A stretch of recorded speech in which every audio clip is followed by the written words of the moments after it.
Hello, everybody. We are back, and this is the MICAH Podcast Universe. It's the podcast where we take on a franchise and we go through each movie and we decide what's good, what's bad, to our own personal preference, and we exist to prove people wrong when they say sequels are never as good as the originals.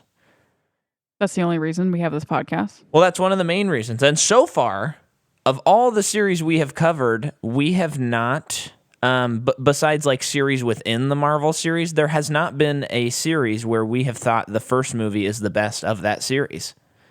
I think the closest maybe we came to would have been Toy Story, but it just kept on, everything is just so good about Toy Story. Yeah. So, yeah. Interesting. And this one's no exception because we are now in the Order of the Phoenix of Harry Potter and the series that shall not be named, and boy, is this a good one. I want to tell the audience what happened when we watched this movie. Do you remember? Because it was a couple nights ago.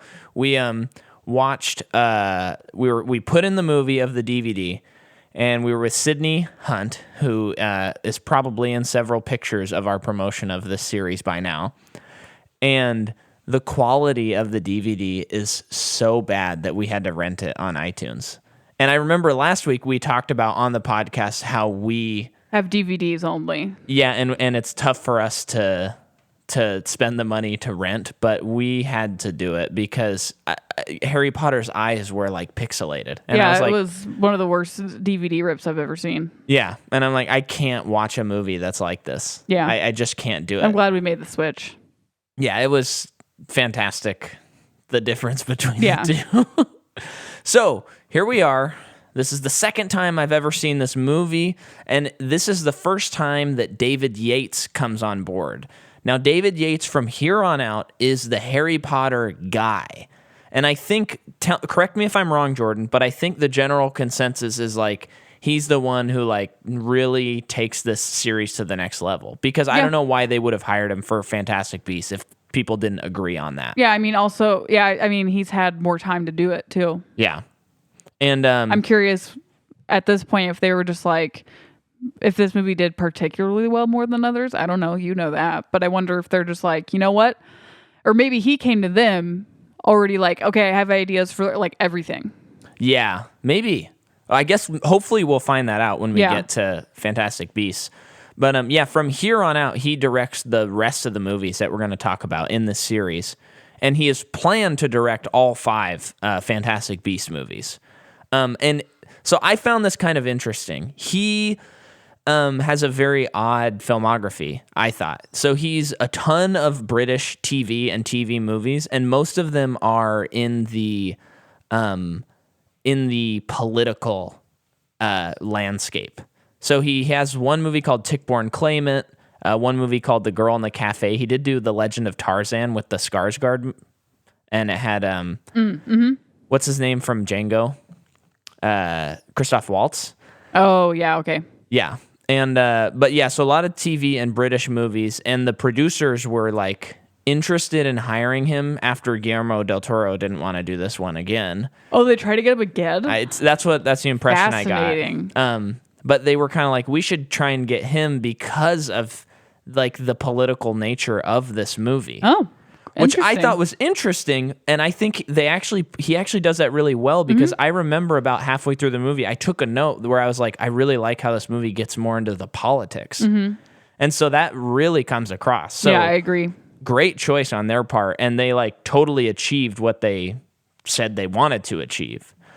It's produced by David Heyman, who I finally figured out the production company on all of these is Heyday Films, and I realized that connection. And David Barron also produced this, and he also did Chamber of Secrets, which I didn't report on, so I'm backtracking and checking myself. He did Frank with Donald Gleason, that movie, that Michael Fassbender. Yeah, I've seen that movie. Cinderella, Kenneth Branagh movie, Sahara, and Mary Shelley's Frankenstein. Sahara with Matthew McConaughey. Among other movies, he's done those. And so this is the first movie where the screenplay is not done by Steve Kloves, who I found out I had been mispronouncing his name as Kloves. Did you hear it in a interview. Yeah, I heard J.K. Rowling talking about him, and she said, "Oh, Steve Kloves did such a wonderful That's job a with hard this." one. That's hard. I know, it looks like cloves. Yeah.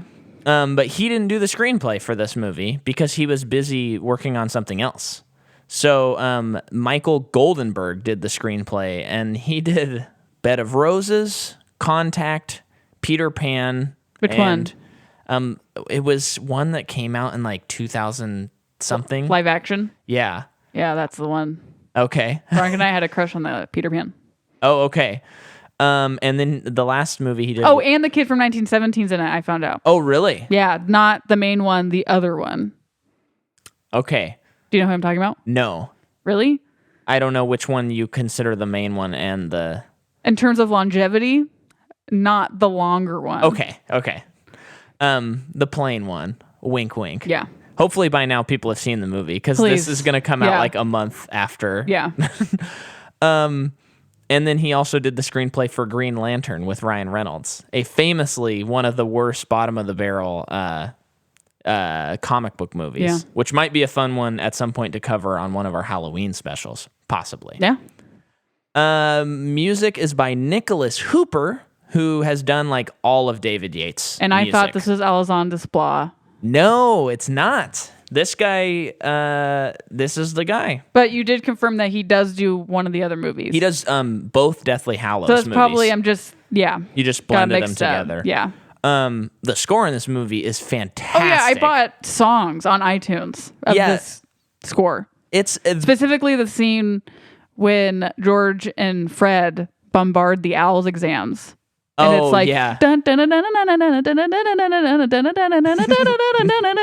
one. Yeah, okay. I would put this one like second or third favorite of the series so far. I mean, I love the score. Yeah. I think Azkaban's probably my favorite score. Okay. And then you kind of have to maybe give Philosopher's Stone the next title because it's the original. It starts all the themes. And then probably this one. Cinematography this is a tough name, okay? It's Slawomir Idziak. And he has done... Where is he from? I didn't look up where he's from. Okay. But he did Black Hawk Down and Gattaca, amongst other things. But those were the two I noticed. He did what? Cinematography. Okay. And then production, we have Warner Brothers and Heyday Production. It's distributed by Warner Brothers. And this movie makes the switch from the Thanksgiving season to now these are summer movies. So this comes out July 11th, 2007. The budget of this movie is a modest $150 million. Mm-hmm. It makes domestically $292,004,738, and worldwide the movie makes $938,212,738. Yeah. A massive success. Yeah. And as much as I can remember, I think the lowest we've gotten in this series is in the 800 million. So like every movie is just like a guaranteed huge one. Although I think Fantastic Beasts 2 is going to be the lowest of all these movies. Because I remember it didn't do as much as they were hoping for. Yeah. Then producers. They thought Yates would be good. Steve Kloves was busy. I already said that. Emma Watson made a comment about there were these bombings in July 7th of a recent year. I forgot to write down the year. But it was just the media... in London? It like throughout Britain. No, like the bombing was in London? Yeah, but through not just London. It was kind of like a synchronized terrorist attack on July 7th. And she mentioned how the movie, she feels kind of keys in on that a little bit and feels like a post-July 7th movie. Okay. Much as a lot of times people reference like a post-9/11 movie. And I think what she was kind of getting at from what I understood and read was that like the way media can kind of twist things and the way that like people react to like really crazy news. So something like He Who Shall Not Be Named is back and people's reaction to that. Saoirse Ronan was considered for Luna Lovegood. That'd be a good casting choice. And the final book of the series, Harry Potter and the Deathly Hallows, was released 10 days after this movie came out. Ah, okay.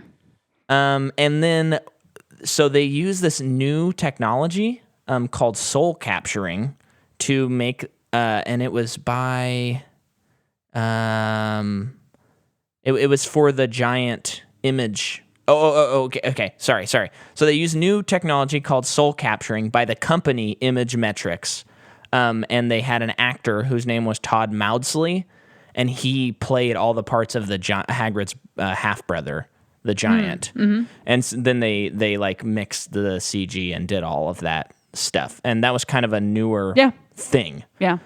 So you can see footage of him like walking around on a completely green set, like doing all of the actions that the giant does. Yeah.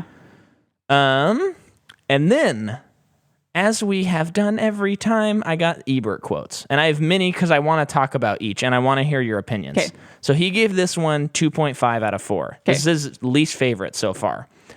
And he says this: whatever happened to the delight and, if you'll excuse the term, the magic in the Harry Potter series? As the characters grow up, the stories grow too, leaving the innocence behind and confusing us with plots so labyrinthine that it takes a PhD from Hogwarts to figure them out. Harry Potter and the Order of the Phoenix still has much of the enchantment of the earlier films, but Harry no longer has as much joy. His face is lacking the "gosh, wow, this is really neat" grin.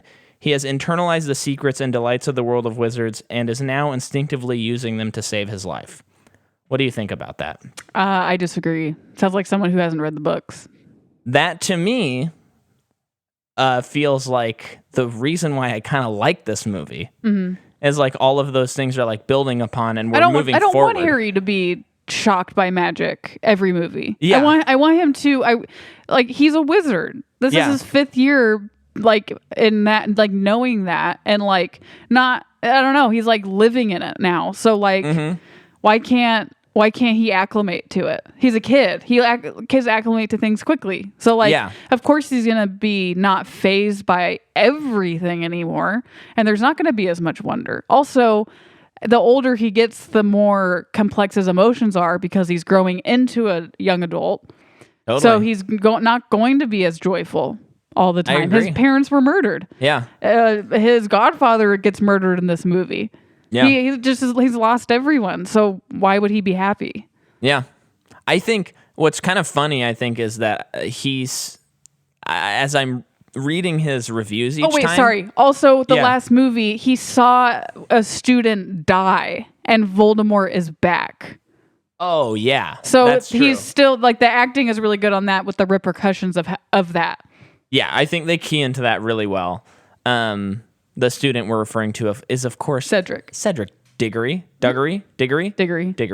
I'm getting there, folks. I just think it's just kind of interesting to see this perspective of like Ebert as the movies go on. He's just like, man, they just keep getting darker and darker, and he's not into that idea very much. Yeah. But I think that's what a lot of people really enjoy about the series. And I think it's because the readers, like, the first time readers of these, if you think about it like that, like, they are growing up with them. Totally. So the people who are reading these books, like, let's say they were around the age of Harry when the first book came out. Or the first movie. Let's just even talk just movies. Sure. Like, they are growing up with this kid, and the readers themselves are dealing with more complex emotions and living in whatever their world is. And it's not, the older you get, it's not like things aren't just hunky-dory all the time. Yeah.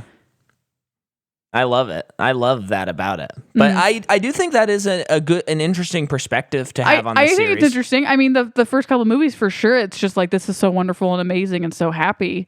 Yeah. Like, such a cool thing, and it's so fun, and it's a kid's movie, but I don't think these are kids' movies anymore. Right. They're turning into like teenage movies. Yeah.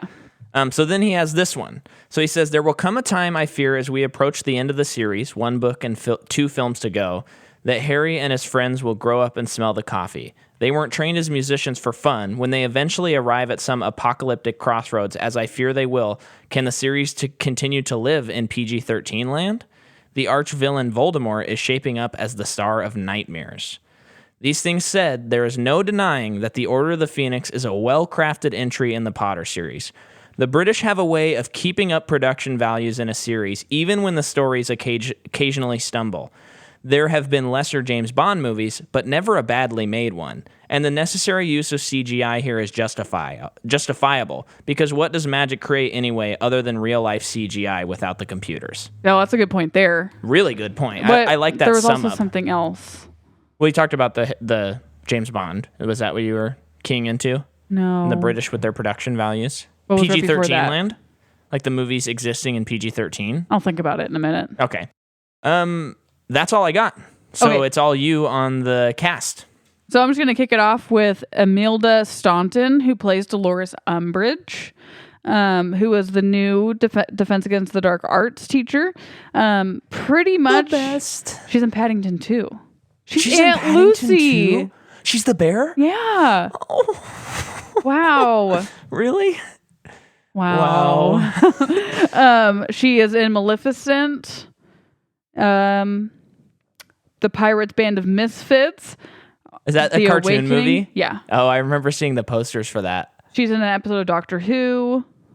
She's in Alice in Wonderland, Tall Flower Faces. So the beginning of the movie. The Tim Burton one? Yeah. Oh, of course. She probably wasn't around And in then, like I the mean, 40s. she's in between all these things, it's like all British. Movies and TV shows. Yeah. But Or we have an American audience. I think my sister said there's a couple people from across the pond. Yeah, but sorry, most of it's American and people don't know all those movies. So, okay. And then we also have Ivana Lynch, who plays Luna Lovegood. Yes, and if I may, so I guess they had some actresses picked out and they just weren't really working. And so they put out an ad for like, we want to cast someone for the Harry Potter movies. And there was a line like a mile long or something crazy like that. And there's like 15,000 people that tried out for that role.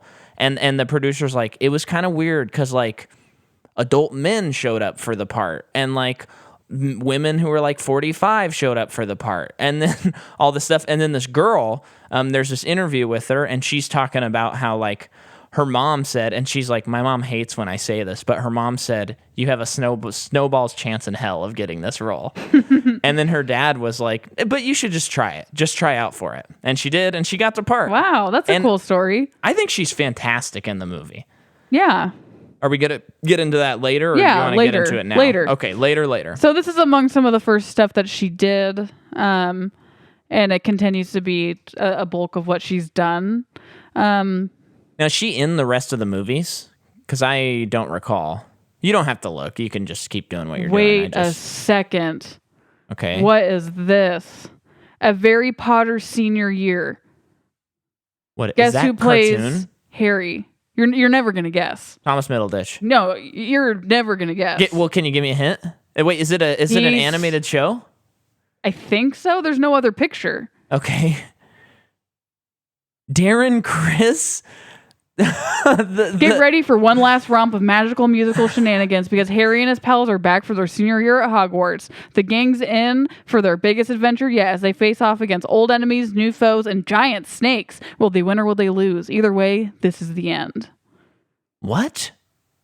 What 3.5 hours. Is this a play? I think so. Like yeah. a Well, I live know that on-stage Darren thing? Criss has done stage stuff. And if you're unfamiliar, Darren Criss is a guy who was in Glee, but then he won an Emmy for one of the best performances I've ever seen, which is American Andrew Crime Story. Cunanan. Yeah, Andrew Cunanan in American Crime Story Season 2. He is so scary that it was hard for me to watch that show quickly, even though I wanted to, because he freaked me out. And he won the Golden Globe? I think he won the Emmy for that. Okay. And the Golden Globe, I think. He should have. It's good. It was he unbelievable. Yeah, totally deserved. She is in, it looks like a little indie rom-com called My Name is Emily, and she's the star. I bet she's very cute in that. Cool. She's in Lego Dimensions, Middle School Moguls, which is an animated kids series. So it looks like she's kind of still doing stuff. Yeah.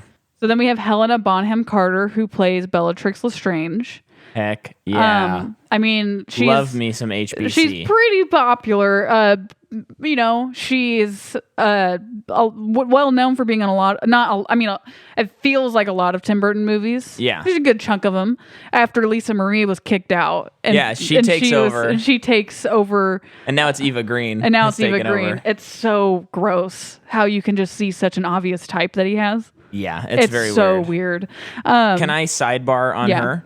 So, Helena Bonham Carter, for me personally, I went through a phase where I was so annoyed by Johnny Depp and by Tim Burton, and in that, I included Helena Bonham Carter. Then last year, Jordan and I went through and watched every Tim Burton movie. And I am a fan. I think he has, out of his like 20 movies, he's got like 7 that are movies that are really bad. And I'm still waiting for him to come back. But in all of those bad movies, like, for example, Dark Shadows, horrible movie, don't like it, terrible performances, but there's one performance in the movie that rules, and it's Helena Bonham Carter. Every time she's in one of those movies, she fully commits, and she always looks like she is trying and, like, doing the best she can. Yeah. She's great in Edward Scissorhands. Hey, she's not in Edward Scissorhands. Oh, I'm sorry.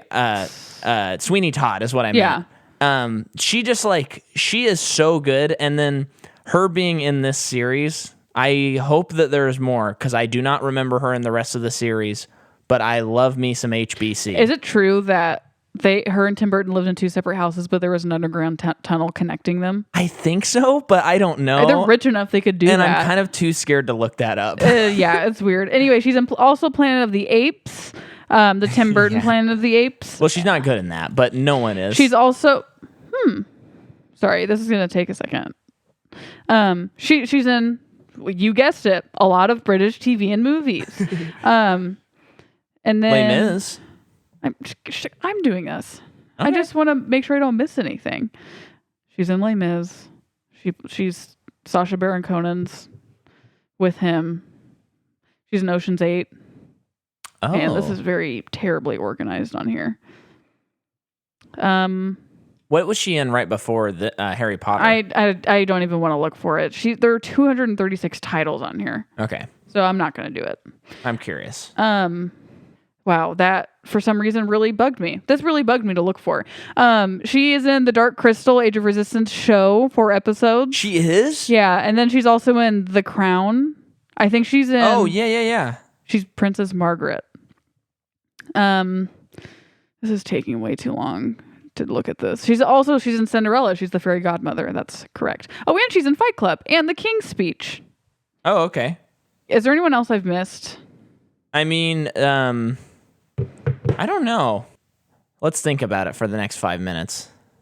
I mean, I think we've kind of covered the cast of these movies. Oh, we didn't really dive into Ralph Fiennes the last episode. So that would be a good one to dive into. We just said he's an English Patient in Grand Budapest Hotel, and that was it. So English Patient, Grand Budapest Hotel, Red Dragon, Schindler's List. He's in Doolittle because everyone else in Hollywood is, so why not? The new one? Yes. Oh, man. He is in... Kubo and the Two Strings. Cool. Hail Caesar. Spectre. Right? Is that how it's called? Yeah. I forgot. He's M. He becomes M at the end of Skyfall.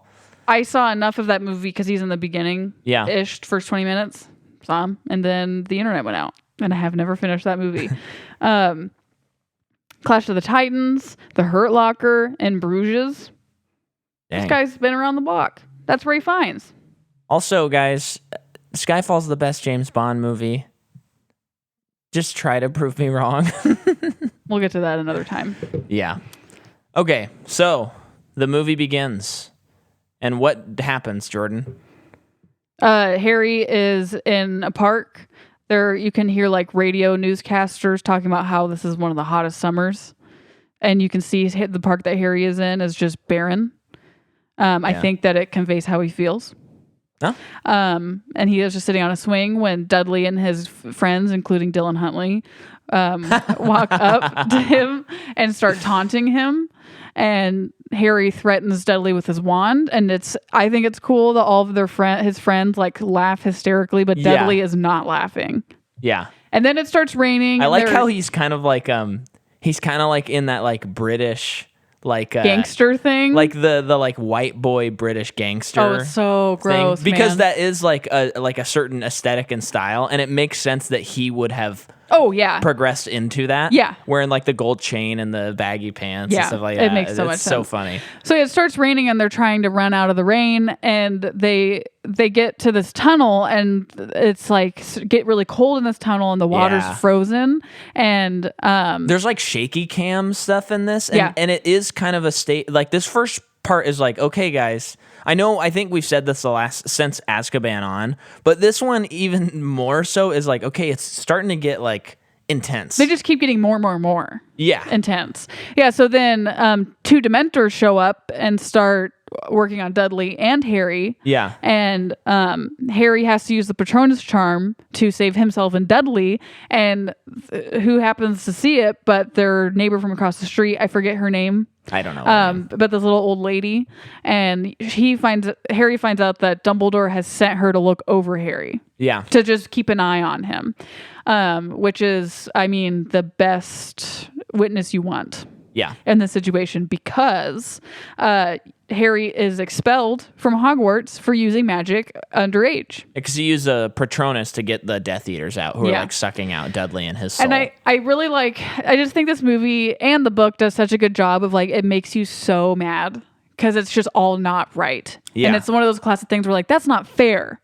Yes. So, Harry's being expelled for this. And you also find out throughout this whole intro that the Minister of Magic is denying that Voldemort's he shall not be named is back. He's denied. Yes, and so this idea, I think, is kind of probably why this one's my favorite so far, in particular. Well, and Harry's growth as a character, but I just love that idea of like, it's too hard for most people to grasp, and it's like not politically okay for them to accept that that he who shall not be named is back. So they're just flat out denying it and saying that Dumbledore's a kook. And Dumbledore's trying to go for the minister's job. Yeah. And I love that scene. I think it's in the council where Harry is like, well, then what happened to Cedric? How come Cedric's dead? Like, why? I saw him get killed. Like, how do you disprove that? And they're like, you were the only one there. We don't know. We don't know what you're talking about. Yeah. And this is throughout all this intro, we meet the Order of the Phoenix, which is all of the good guys that we've seen throughout all the movies. Yeah. The obvious people. And he is reunited with Sirius. And Lupin's back. And Lupin's back with Nymphadora, which I didn't look her up, but I saw a lot of British stuff. Oh, yeah. I don't like her. And she's cool. She's super cool in the books. Sure. In this, it doesn't quite like, I think if she was in like the first 2 or even 3 movies, it would have worked. But in this movie, she's a little like too much with her acting. It like doesn't really translate. She is like that person in a Marvel movie where you're watching the movie and you have read the comic books and you're like kind of freaking out. Oh, sure. That they put that character in this movie. Yeah. And her and Lupin have a really great arc as a relationship. Okay. And they also explore that in the movie a little bit, and it becomes very sad. But so where are we? We're at the council, basically. Yeah, I'm just trying to think before that. We meet. Yeah, we'll just go there. So Harry's there trying to defend himself, and they're pretty much like, there's no chance for you, kid. You're expelled. And then Dumbledore shows up and says that there is a witness for the Dementors. And they're, Umbridge, you see Umbridge for the first time. She's trying to be like, surely the Dementors wouldn't be there. Why would they be so far from Azkaban? And then doing all this saying, basically Harry's acquitted, and Harry is trying to talk to Dumbledore, and Dumbledore just walks out. And so should we talk about Umbridge now or later? You can talk about her now. Umbridge. Folks, I love Umbridge. Now, the first time I watched the series, I was like, Umbridge is my favorite. And part of it was a joke because that's a fun thing to say to people who love Harry Potter because she is so clearly like a bad guy. But I was always like, well, at least she's bringing some order to this school that's been insane for the past 4 years. But this movie, I was less trying to be contrarian, and I was like, okay, like she doesn't have great motivations. She's just she's not letting the kids practice magic. She's not being a great teacher. Well, she is also controlled. She's controlled by she's extremely loyal to the law. Yes. So that's her motivation. And then it is clear, I think, that she is controlled by the minister's fear. Yes. So he's afraid of all the stuff that's going on. Therefore, she thinks the best use of teaching is to like not teach. Yeah. Because of fear. Uh-huh. It's like, I mean, it makes me think of like, it really made me think of like sex education. Where if when she was teaching the class for the first time and they're using like beginners books, and it's like, if you don't talk to people about like what, like the consequences of sex, whether that be pregnancy, STD, AIDS, like any of that stuff, if you don't talk about those things, kids are just going to be like, so what? Sure. Yeah. That's it. Like, you're telling me that it's just bad because you're just saying it's bad, and I'm just supposed to believe you. She's not educating anybody. Sure. Yeah, I mean, that's a very good an analogous thought. That just kind of took me off guard. But I will say, it is so hard for me as a lover of movies and actors to watch this movie and not love every scene she is in, because she kills she's every great. scene. She is so good. Favorite like performance of the movie Down by to a long shot. The costume and the makeup is incredible on her. Yeah. All of her like set design stuff. It's so well thought out. Good. And she's kind of hilarious. And just the way all of the little mannerisms she does, fantastic. Yeah. When she's torturing Harry, not so great. But yeah. So now we show up and we're at Hogwarts. Is that correct? And he keeps having these visions of he who shall not be named. Mm-hmm. And those are really cool. Mm-hmm. They're very freaky. And there's that scene where he's like in a suit looking at him on platform 9 3/4. Very cool. Yeah, I love that. Just very creepy. And like the way they edit it is just really jarring. Yeah. And he keeps waking up and he's seeing this room where... Well, I don't know if that's later, where he sees the room that Sirius is being tortured in. Not Sirius. Mr. Weasley. Oh, Mr. Weasley. Yeah, that's later, right? That's later. Yeah, well, not much later, but so we get to school. It's the Great Hall. Dumbledore's talking about Cedric's passing in the upcoming year. Like he's addressing it again. And Umbridge cuts in and has her whole speech and pretty much saying that the ministry is going to infiltrate Hogwarts, and that's a bad omen.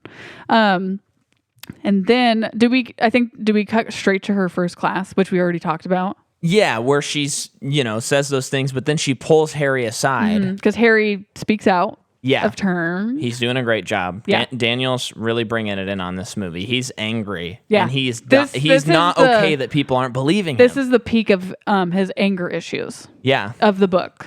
Okay, of all the books, this is like. It's like, dude, talk to someone, because this is also when he starts alienating himself from Ron and Hermione. Yeah. Because he doesn't think anyone understands him. Yes. Because of what he's gone through last year / his life. And this is where we also are introduced to Luna Lovegood for the first time, and she's very like, she seems like an airhead, she seems like a conspiracy theorist weirdo.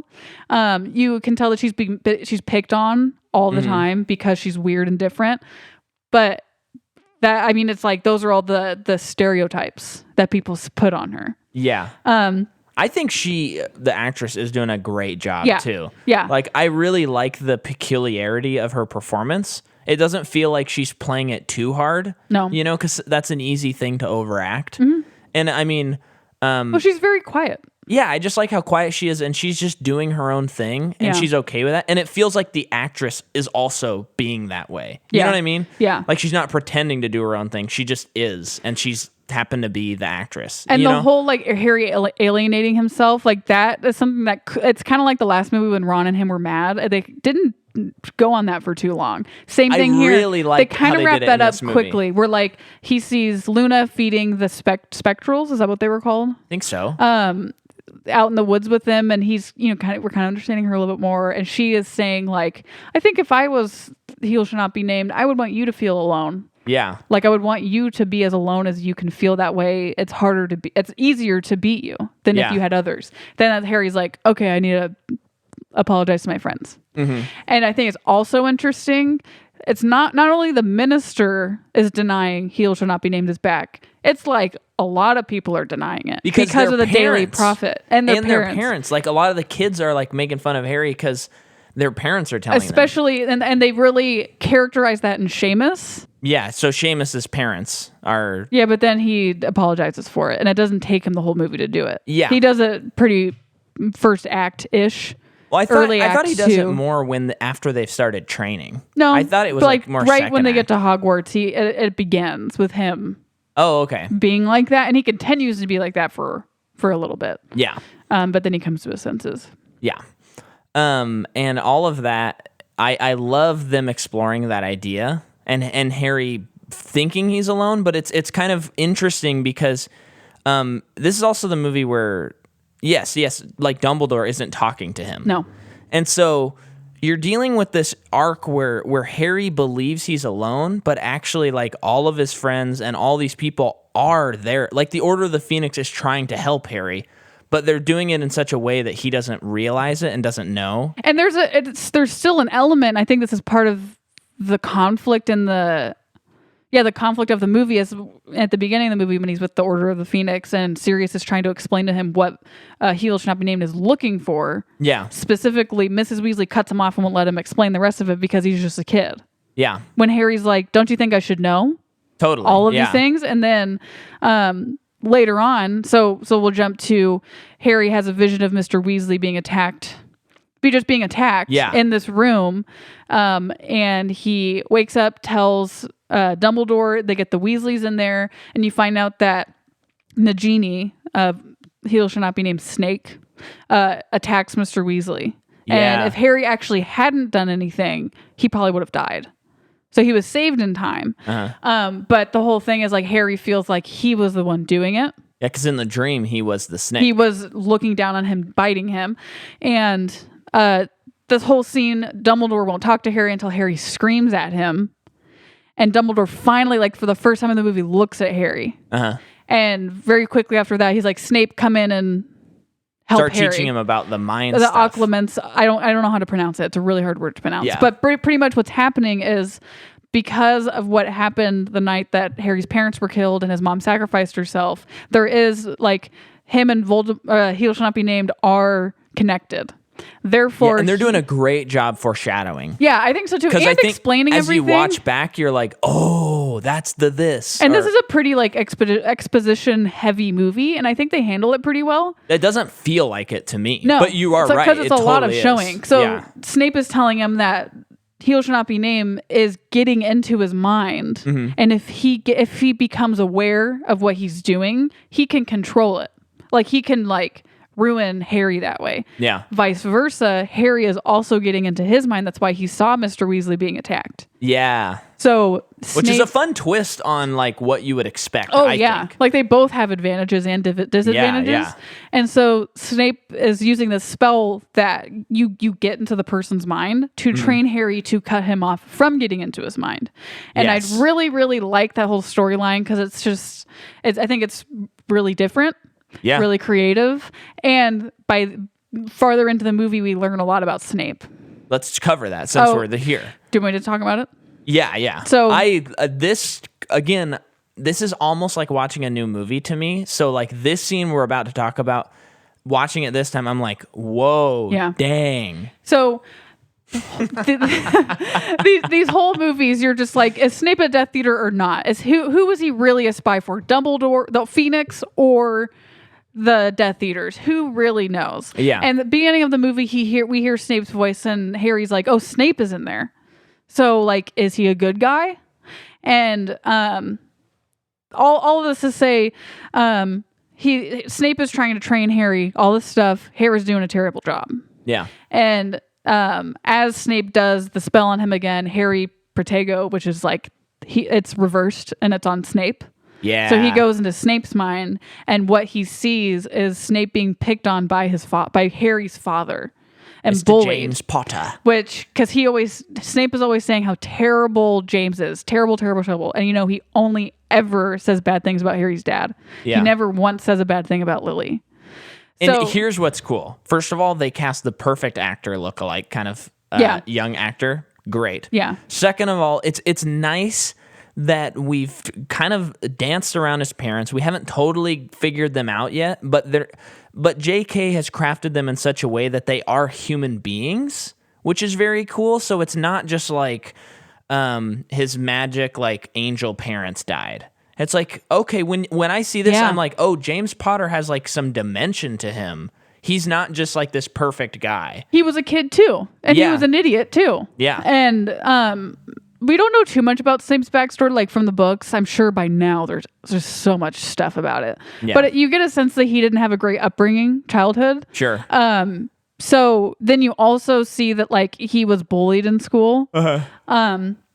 Which is probably in a way that's why he clung to potions, and that's why he's usually the potion master.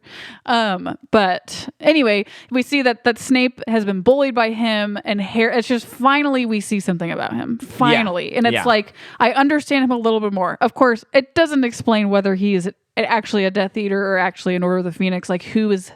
Well, because the next allegiance. movie, you still need to be confused, right? Totally. You need to be confused until the last part, like part 2, Deathly Hallows. Okay.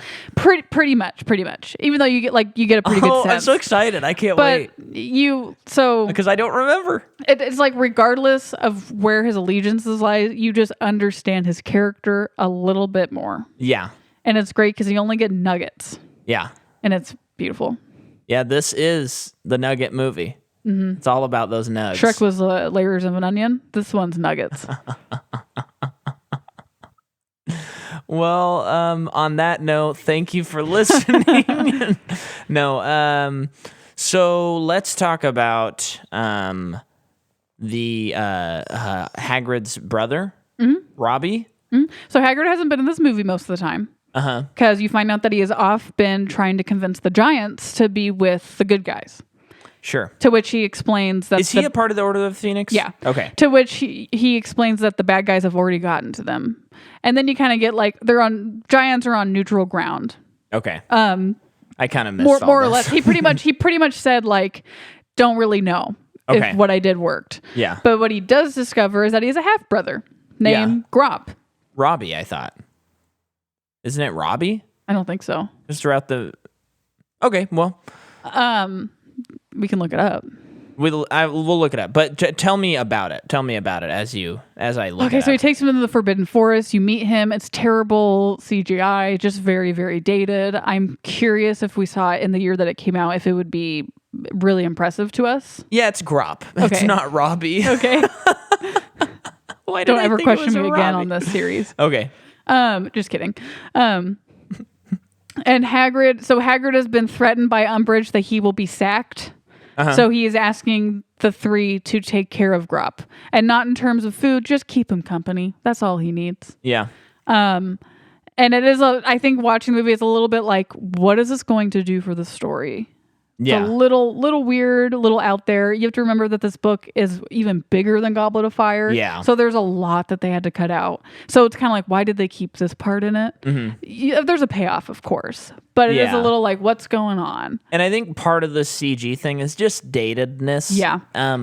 Because hearing that they did like a new technology, I'm kind of like, okay, I forgive it a little more.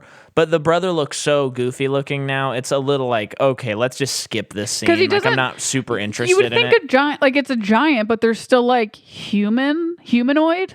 Yeah. So they just look like giant humans. And this one doesn't really look like a human. It looks like a creature. And I guess it's possible they could have been going for that. But also Hagrid just looks like a really big guy. Well, I think they were trying to maybe differentiate him from Hagrid. Yeah, maybe. But wasn't the girl in Goblet of Fire a giant? I thought she was a giant. She is, but I can't remember like if there's a thing about it. Like she's also maybe half giant, or she is a giant. I can't remember. It's been too long. Because I would have been fine with like a guy in stilts, honestly, who's just like, that like can't speak well or something. Whatever. But if it furthered motion capture. Yeah, it's a necessary evil at this point. So that's that. So let's return back to the school. Okay.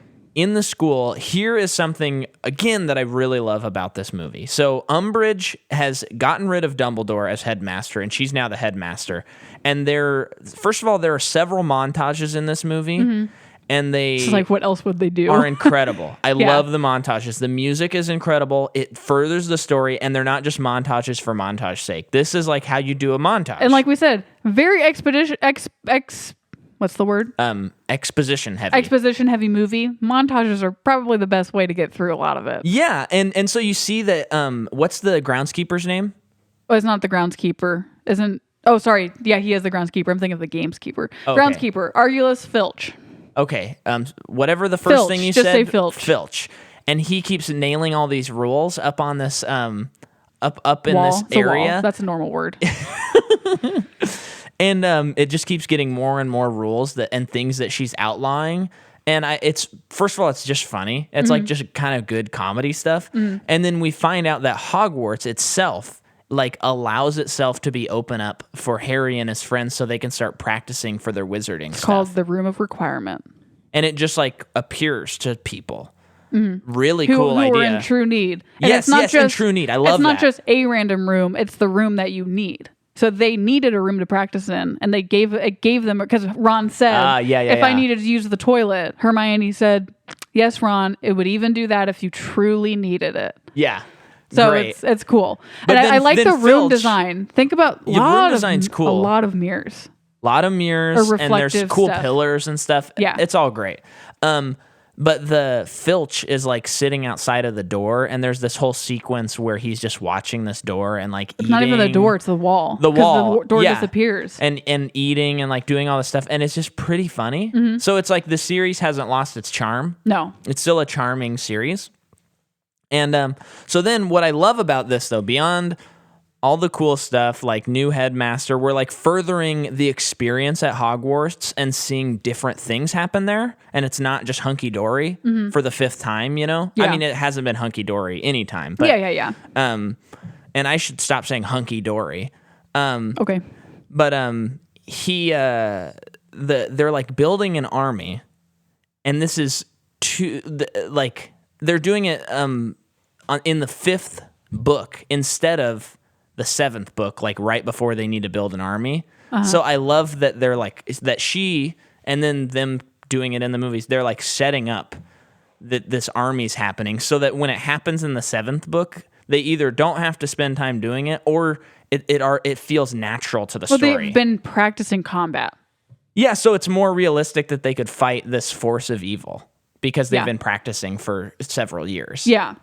So I really, really like that touch. And I think it's cool that they show the struggles of magic. Like, Yeah. Like a lot of them, they couldn't do specific. They were really bad at specific spells, Yeah. which is kind of like cool. I didn't know that people could be bad at it. Yeah. So it just opens up the world a little bit more. And they do, is it Choi? Is that her name? Cho.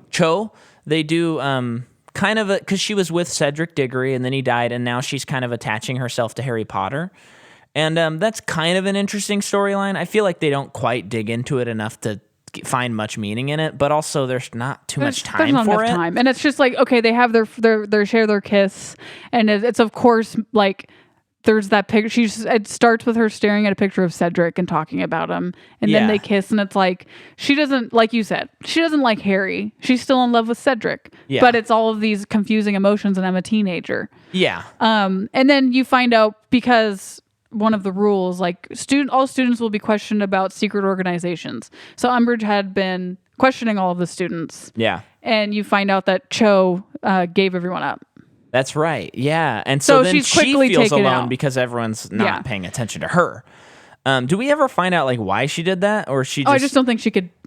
I think she cracked under pressure. Yeah, I don't think okay. it was like mal intent or anything like that. Yeah. So then all of that has happened, and now, I mean, we're pretty much nearing the end of the movie now, right? Well, so okay, they get busted. They all have to do detention, which is writing with that quill that scars them. So they Which all is a crazy special effect. I have Crazy. no idea how they did it. really cool. It looks so real. So And I love when he first does it, he's writing down and the ink is red. And she's like, you can use my pen. And you're like, how come the ink's red? That's what Well, I also, thought. he has- and he then it starts cutting his hand. he said, I need you never didn't give me ink, and she said you won't be needing any. Yeah. Cool.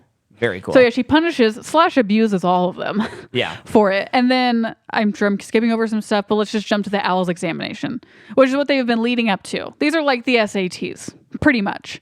School. Yeah. In the wizarding world, it's really important because depending on your scores, it kind of indicates what kind of job you will probably get based on you score best in this area. Okay. Of course, it's like one of those funny things of standardized testing. Yeah. But whatever. But we're not going to get into the education system right now. But so they're taking their examinations. They start hearing some like firecrack, like firework popping. Which I thought this was going to be like, because I didn't remember how the movie went. Yeah. I'm like, he who shall not be named, or like Beatrix or something is about to attack them. That's what I thought was about to happen. Throughout all of this, someone takes a wall out of Azkaban, and a lot of people escape. Oh yeah, that's happening at the same time. So I thought like she was attacking them. Yeah. But it's not. It's more charming than that. So the doors swing open and Fred and George come in on brooms and they're throwing fireworks around everywhere. They're like charmed. So they're like chasing Umbridge around. She's getting frazzled. A giant dragon comes out a la Fellowship of the Ring and is chasing Umbridge out of the room, and all of the fireworks destroy the rules. And you probably don't know this. Fred and George never go back to Hogwarts after that. Oh, really? They leave and they're like they're expelled. Oh, that's pretty interesting. Actually, from my memory, of course you could probably think once Dumbledore gets back in there, like they're reinstated. But in the next movie, they start their business, which I won't get into. You'll see it, but they start a business in Diagon Alley that's like crazy successful. So like it's probably related to when they were giving all those like it's sick exactly potions what it is. And stuff to kids to get out of tests. So they never go back. Interesting. So that's why it's even more crazy, because it's just like screw you, and they leave. Whoa. Yeah. Pretty cool. So I'm that getting happens. the bug. And so all of the Order of the Phoenix kids are taken to Umbridge's classroom because she's just like, it was you, all of you guys were involved in this. Yeah. And Harry's sitting there and Snape shows up and he's like, I forget exactly what he says, but Harry says to him and he says, Proudfoot, I think he said Proudfoot, is blah, blah, blah. And Snape looks at him and Umbridge is like, what does that mean? And Snape says, I have no idea. And the acting is so good. And I really like Snape in this movie. So I think he's so interesting in this movie. Because he's a little nugget. And what was he telling him again? That's Sirius. So he was telling him something about Sirius. Okay. Can't remember exactly. Oh, I think he probably alluded to like, because the whole time they learn there's this prophecy that he who shall not be named is trying to get. Yes. And a lot of these visions that Harry are having is where the specific prophecy is in the Ministry. So he's basically telling Sirius, go get him and tell him in code. Yeah. So he leaves, and then Umbridge is trying to get information out of them, and Hermione's like, tell her the truth. Does a great classic lie and takes Umbridge to the Forbidden Forest, where Grop comes back into play, scoops her up, and then the centaurs show up and they drag her away. Now, is she a goner? Is she dead? No, I think you see her like in the newspaper at the end of the movie. I think. Okay. I could be wrong. Okay. Centaurs might do that. Yeah. But just can't really remember. It's been a couple days since we've seen the movie. So yeah. But I was just thinking, because I don't think you find out in the movie, but I was wondering if in the book. Oh, I don't. Like they say. I just don't remember. Oh, okay. Too big of a book to swallow. all just to remember all of it. Yeah. So then they all escape. They escaped because Malfoy had been working with Umbridge the whole time, being a perfect little kiss ass with all of his friends. Whoa, I have to put explicit on this episode now. I just think it's funny that Ron was like, we wanted to eat these chocolates. And of course, he knew that Malfoy and his friends were going to be like, screw you, we're going to eat this. And it made all of them sick. And they escaped. And that's when Hermione's like, that's really brilliant, Ron. Yeah. And it's like, oh, cute. And okay, so now let's go to the Ministry of Magic. Yes. But first, a little important in terms of character. Harry's like, I really appreciate everything you guys have done. I need to do this. And they're like, why would you go alone? What have we been training for this whole time? And it's just cool because you can see in Harry's face, like, Wow, they do really want to risk their Yeah. lives for me. Yeah. So, yes. Oh, that is a really great moment. Yeah. Yeah. And they come, right? So it's Luna, Ginny, Hermione, Ron, and Neville Yes. with Harry.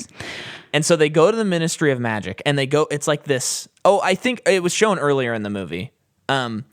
When he went to the council. Yeah. And it's this set, and you can look up pictures. It's crazy. It's a huge set. Yeah. For like 2 minutes of screen time. Yeah. Well, And no. At the big He Who Shall Not Be Named in Dumbledore fight scene. Oh, that's right. Yeah. They use it a lot. And here's what's cool. When they do the fight scene, you remember when all the glass shatters? Real.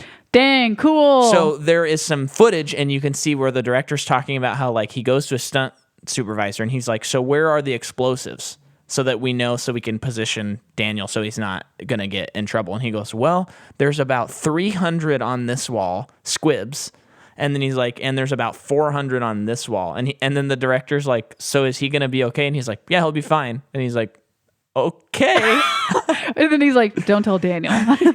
Yeah. And what's funny is, so they did, they have, I don't know if they still do this much anymore, but they had like an interviewer who was on set, and he's doing this whole like 1 hour presentation. Yeah. Like that's premiering inside look behind the magic. Yeah. And he's interviewing Daniel Radcliffe before the shot, and he's like, so who's going to protect you if something goes wrong? And he's starting to get a personality, Mr. Daniel. He goes, well, that's your job. And then the guy's like, oh, okay. And so it was just cute and kind of fun. A little tongue in cheek. Yeah. And so, but anyway, the set is really cool. Love the green colors, as we discussed off mic. So don't feel like you missed anything, listener. And it's cool that all the people are coming in on the flugs or whatever. Like Flue powder. And you see all these different people. Now you don't, because it's a different scene. Yeah. Then we go into where the prophecies are held. Which is in this room where all of these like crystal balls are kept. Yeah, all CGI, by the way. That makes sense. Makes sense, Looks necessary. Very good, I think. And because it's just blue and white. Blue and black. And they're doing the thing they did in Azkaban when he's in the hallway where it's like only light source is their wands. Yeah. And it just looks fantasy. It just looks like how fantasy should look. So you're just like, ooh, this is cool. Blending that fantasy with reality. Yeah. Look. It's great. He goes and finds the crystal ball that he dreamed about, right? Because it was the 95th row. And he was 94th, but... Okay, yeah. so they get to it, and he's like, it's like he's supposed to be right here. It's supposed to be right here. And then... Because he thinks Sirius is there, right? I think so. Being attacked by no, why do He you Who Shall Not Be Named. Why do you keep saying that? I think it's Sirius in his next vision, because it was Weasley in the first vision, just walking around, just forget. And he has a second vision that has Sirius, because that's why he goes there and he's like, he's about to kill Sirius. Oh, okay, I just forgot. Yeah, but then Neville says, I got something right. Neville says, Harry, this one has your name on it. So they find the prophecy, and this is the prophecy that Voldemort, or He Shall Not Be Named, Oh, that was so close. saw, heard, whatever, that was told him that there will be a child born on the 31st of July. And he will be the one, he will be your equal, he will defeat you. But what's interesting, and they talk about this in the book, they do get into it, the series as a whole, but it says there will be a child born on the 31st and you shall choose who it is. So it's just so interesting because it's a chosen one prophecy, but it's chosen by He Shall Not Be Named, not chosen by God or fate. It's chosen by the bad guy. So, and as we know in the books, Neville was born on the same day as Harry. Yeah. That means that Neville just as likely could be Harry. Could be in Harry's shoes. It's just that's the really important correlation of seeing that Harry was the one chosen. So I forget. Have you seen Life of Brian, the Monty Python movie? Not a little bit, not really. Because I just realized that's he's the Neville of the Jesus Christ story. What? Because the whole plot of Life of Brian is that this guy is born in Bethlehem around the same time as Jesus, and everyone keeps mistaking him for the Messiah, which is very funny. Yeah. And surprisingly, as a Christian, I think there was only one offensive thing that I found. it was pretty much just a hilarious movie. Yeah. And so they keep, like, everything he says they think is a parable when he might be like, no, I just need to take a bath. And they're like, oh, yes, we need to be cleansed. And they just keep mistaking him for Jesus. And that's the Neville thing. Totally. That totally is. Not so much. No one's like thinking that he's Harry. Yeah, no. But I get what you're saying. It's kind of fun. It's just funny. That's all I'm saying. No, it's interesting. And I was about to ask more on it, but I know in the next 3 movies it covers like the whole connection and why he should not be named, like chooses him and all of that stuff, right? Yeah. Okay. Yeah, and this is also the movie that we find out that Neville's parents were tortured with the Cruciatus curse by Bellatrix. So it makes you think like, okay, so they heard this prophecy and He Shall Not Be Named was like, I'm going to this place, you go to that place, kill the kid. Pretty much. I'm sure that the books explain it better. I could be missing something. Yeah. But anyway, so they get the prophecy and Death Eaters show up. And one of those Death Eaters is Lucius Malfoy, which we already knew was a Death Eater. And he is telling Harry, give me the prophecy. Yeah. And then there's a huge fight scene, crystal balls flying, falling everywhere, and it breaks, right? Eventually. Yeah, everything's falling down. Yeah. And they escape through a door to another room, and I think it's called a Dies or something. I know I'm pronouncing it wrong, but I always forget to, and I did this time too, to look up what that is, because I know it's a thing, a folklore thing. Okay. What is it in the movie? The archway. Remember. The archway. Okay, I don't remember this. They don't really talk about what it is. Okay. It's so they get in there and Harry walks up to it and he says, "Do you guys hear those voices?" And Hermione, like, she's like, "We don't hear anything." Oh, yes. I know what you're talking about. So I need to look up what that is. I wonder if it's like a druid type thing. Oh, sure. Or maybe even another continent type of folklore. So we'll get back to you on that hopefully next episode. I need to look it up because it's super fascinating. It's more of a set piece than anything. Sounds like something you could do on your Recount and Reveal. Yeah, probably blog. I'm sure once I figure out what it is, I'll be like, wow, that's so cool that she put that in there. I'm sure. Yeah. Right now it feels like a cool set piece. Yeah. So they're there. The Death Eaters follow them there, and they all of Harry's friends are going to threaten to kill them if Harry does not give the prophecy to Lucius. Yeah. And he's about to give it. He gives it to Lucius, and you're like, no. And then the Order of the Phoenix shows up. Yes. And big battle. Big battle. Pretty cool. Like it. Cool. A lot of, what am I trying to say?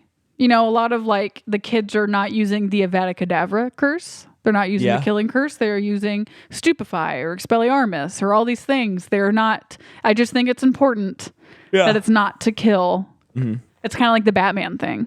Yeah. Yes. So yeah. And then Beatrix kills. No, but that's so important first. Okay. So Sirius is like, Harry, get out of here! You guys get out of here! We've got this. And Harry's like, no, I'm fighting with you. And they're fighting the Death Eaters and all these things, and they're doing a pretty good job. And Sirius turns to Harry and says, "That's a great one, James." Calls him his dad. Yeah. And then Bellatrix does Avada Kedavra on Sirius, and he looks to Harry, and he falls back through the archway and disappears. Yeah. Which is like, what is that thing? But he disappears. And he's dead, right? Lupin he's dead. Well, she also Avada Kedavra. He's dead. Okay, that's what I thought. Lupin's holding on to Harry, like, don't go after him because you'll probably die, whatever this thing is that he went through as well. Yeah. But he gets through Lupin because Bellatrix runs away and he's running after her, and he does the Cruciatus curse. He does Crucio on her and gets her down, which is kind of like, woo. Which one's that again? That's the torture. Oh, okay. It's one of the 3 unforgivable curses. So he does that on her, gets her down, and he could kill her right now. Mm-hmm. But He Who Should Not Be Named shows up and is like, do it. He killed your godfather. Just kill her. And then Dumbledore shows up. Dumbledore and He Who Shall Not Be Named They start dueling. Bellatrix goes through the flu powder thing. And cool scene of them fighting. Fun to see Dumbledore finally doing there's cool no magic. music in the scene. Yeah. In their duel. Yeah. Oh, it's so cool. Classic action technique where you cut the music at the most intense point. Yeah. And I like that. I feel like Voldemort is. We kind of mentioned this in the last movie. He Shall Not Be Named. He. It's not Beetlejuice. He's not going to show up if we say it 3 times. I don't know about that. But anyway, He Who Shall Not Be Named has got more of a like dramatic theatrical way of doing his magic. And I feel like Dumbledore has more of like rigid, like stoic way of doing his magic. Just great acting choices. Yeah. And I mean, Ralph Fiennes is just amazing. And a cool thing too is Harry keeps trying to get into the fight and Dumbledore keeps pushing him back. Oh, like, like putting spells on him to boing, like oing, oing. Totally that one. Boing, oing, oing. Crumparaboonkash. Boing, oing. And then He Who Shall Not Be Named gets away, and they not really kind of have a victory. Not yet.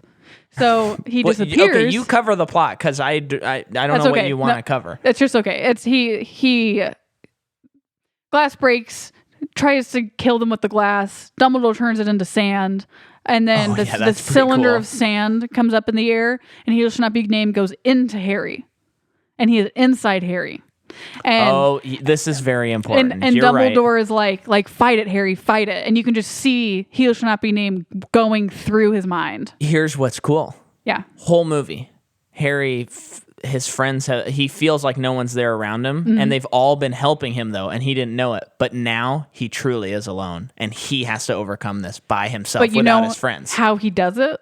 It's like the cool part about all of that is so, Voldemort, or He'll not be named, is inside him and digging through the being of Harry. Yeah. And it gets to the point where Harry is like, you will always be alone. He is saying this to He Who Shall Not Be Named. You will always be alone. You don't have any friends. Power of love.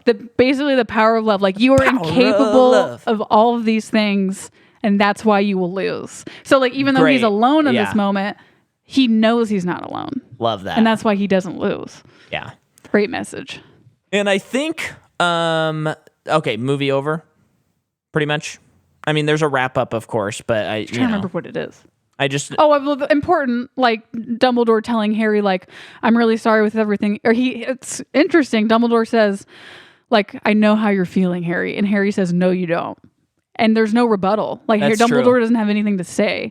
And then Dumbledore says, I thought that by not acknowledging you, you would be able to avoid a lot of what happened.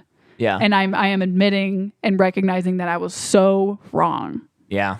So it's just cool because it's Dumbledore, in a way, a little bit of the Christ-like figure, in a way. And of course, it's just cool because like he is like the best of the best. Seems to be the virtuous of the virtuous, and he is not, and he is admitting it. Yeah. It's cool. And so one thing, as we have finished this movie and we're getting ready to go to the next movie, where it's not a full-blooded prince, it's half-blood, people. Only half of it. And I just want to kind of point out, I think this movie, even though there is still a lot of practical stuff, I think that it kind of marks the like CG turnover. It's still very practical, and I'm not saying this is bad. I'm just saying like the movies are like more and more CG, and I think this is like, okay, like these are, especially when you look at Fantastic Beasts, as we will, I'm sure we will point out a lot, like maybe if this movie hadn't been done, maybe the Fantastic Beasts movies would be more practical. Yeah. I think that in this next movie, while you were correct for sure, there are going to be several, I feel like, really important things that they have chosen not to do CGI. Yeah. Whether, and I don't mean I guess necessarily plot point for everything, but like scene setting as well. That they do the real thing and it looks so much better than it would have any other way. Yeah. And another thing I'm kind of formulating. So this was 2007 that this comes out. And so Warner Brothers, same studio that owns DC Comics. So 2008 we have Dark Knight. 2012 we have Dark Knight Rises, and in between that they finish up the Harry Potter series. And I think this, coupled with Dark Knight, is why studios across like franchises, I think this is when they learn all the wrong lessons from both Dark Knight and this series, where they're like, oh, okay, so in order for it to be good, it has to be dark. Yeah. And it has to be like literally dark and like story-wise dark. That's why like Batman v Superman is such a dour movie. Yeah. And it's just like such a slog. It's because it's like, well, it has to be dark. And Man of Steel is a sloggy in some parts too, where it's like, it has to be dark. And I think a lot of it has to do with these two franchises. And the biggest thing with it, I've not seen Batman versus Superman. I have seen Man of Steel. And I am also lumping, what's the terrible movie? The DC Suicide Squad? Suicide Squad into this. Just because they make the movie visually dark does not make the movie dark. Yes. Because I think that has a lot to do with it. We're like, if we just turn the contrast up, yeah.